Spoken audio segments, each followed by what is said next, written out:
4 fights in 6 months. I mean, that's crazy. I mean, that's an insane pace to keep up. So give me an idea, like, why is this something that you're willing to do? Well, you know, like nobody ever wants to fight in Mexico City, so I think that was one of the reasons I got kind of bumped ahead on the list. Like they're like, "Hey, Angelo, do it. She fights anyone, anywhere, anytime." So I got the call, and I was like, you know what? I'd love to keep the momentum going. I felt like in my last fight I did enough to win, but the judges didn't see it that way. So it kind of sucks, but I'm still motivated to just work harder towards getting the finish. So this year has been kind of like up down, up down. I'm working. I worked really hard for this next fight to be another up. And who knows, maybe I'll be able to fight in my hometown in DC in December. Wow, slip in another one. So yeah, that's the goal. But like obviously the focus is on the girl in front of me, and yeah, I'm looking to put on a show for Mexico City and kind of undo the I guess kind of lame performance I feel like I had in 2015. Different scenario this time around, right? Lately, you've been the one that's jumping in last minute or filling in for people doing whatever. This time it's the other way around. What does it feel any different? Does it make it any more difficult, any easier? How does it feel? Well, I knew I was fighting a new girl who was a Brazilian striker, and the replacement ended up being a new girl who's a Brazilian striker. So it was kind of the same camp. But yeah, I'm just really excited about doing Mexico City right. You know, coming out to Zacatecas and, you know, feeling that altitude, but being able to push past it and finally acclimate and feel normal again. I feel like that's going to make a huge difference in the way I perform.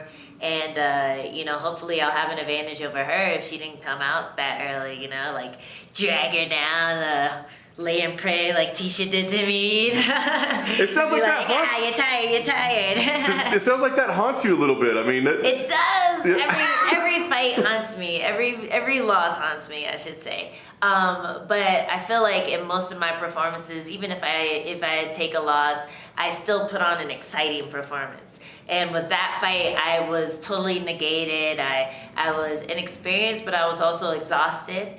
And I wasn't able to at least make it exciting when I lost. So I feel like that's always been kind of like my thing. Like even if I lose, I'm always like, well, at least it was exciting. At least the fans are still, you know, ready to see me fight again. And that time it wasn't the case. So this time,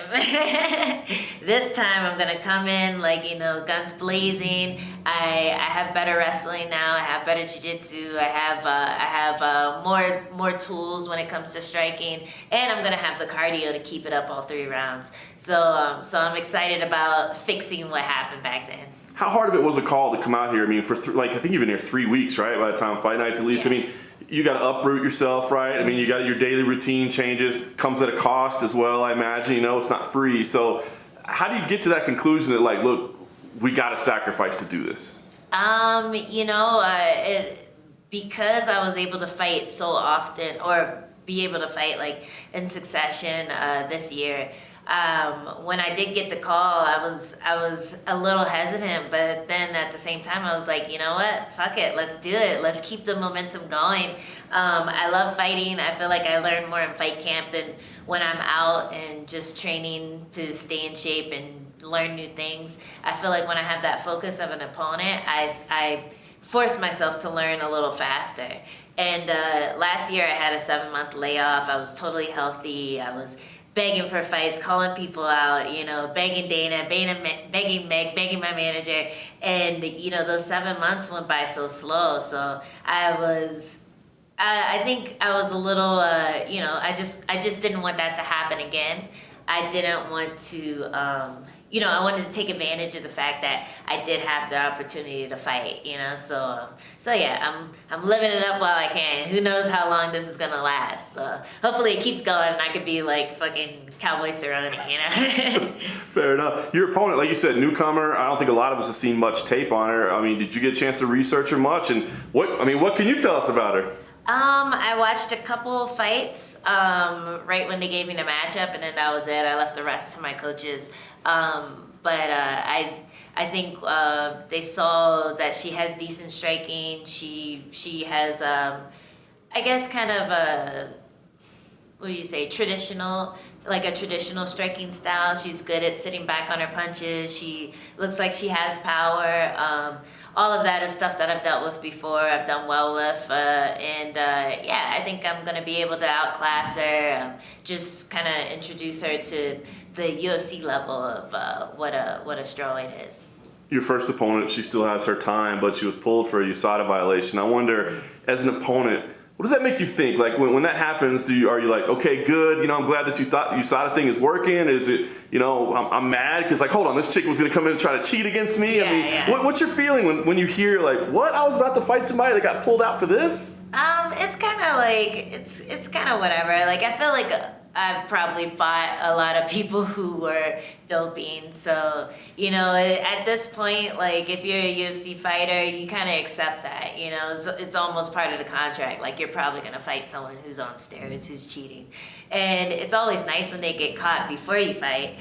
But, but you always know there's a possibility, especially when new girls are coming in, especially, when they haven't been in the testing pool for a long time, they probably already reaped the benefits of being on that steroid before they cycled off. So it's just kind of part of the game. And, I appreciate USADA for what they're trying to do. They can be a nuisance at times, but I'm not a cheater, so it's not that much of a nuisance. I'm kind of like, okay, well, you can sit here and watch me pee, but as long as you're watching my opponent pee too, that's great. So yeah, I was happy that they caught her, and anytime you have a new person coming in, there's always a big risk, maybe bigger than when you have someone who's been in the testing pool for a while. So it's part of the game.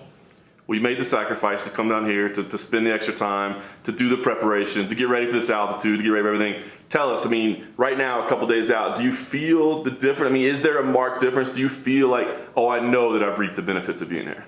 Yeah, I didn't feel the difference, or I didn't feel like my body kind of catching up until maybe last week. The whole time I was just like, this is never gonna happen. I'm just gonna be tired the entire time. Why did I come out here? I should just come out here the week of the fight. And then Tuesday hit, and I was like, oh, I can breathe. I can go hard. I can sprint. I get my breath back pretty fast. Yeah, I felt almost normal. So yeah, I think it did make a big difference. My husband just came out, maybe a few days ago. He's still feeling the altitude and the weight on the lungs and everything. So if I'm walking up the stairs and I'm like, doo, doo, doo, and he's like, then I'm like, okay, it's working. It worked. So yeah. You mentioned kind of the ups and downs of this year, right? It's been a busy year, and that's good, but the ups and downs. So tell me the stakes of this fight. What do you feel? Is it something, you got to prove something, you got to accomplish something? What are the stakes of this fight? Always. I always feel like I have something to prove. I've been a little unlucky in my career. I've taken tough fights. I've taken last minute fights. I've gotten bad decisions against me. I've had a lot of bad luck, but luck can only do so much. The more that I grind, the more that I stay focused, the more that I believe in myself, the better that I'll become and the better the outcomes will become. The thing is, a lot of people would have quit. If they went through the ups and downs that I've gone through in my career, a weaker person would have quit. But the fact that I'm still going forward, grinding, learning, improving every time I fight, it gives me confidence that eventually I'll be up there. I'll be main event, making the big money, getting that title, all that good stuff. Maybe even the BMF strawweight belt. So yeah, that's totally my goal. I'm focused. I believe in myself. I know I'm talented enough to become one of the best, and every fight is another step towards that.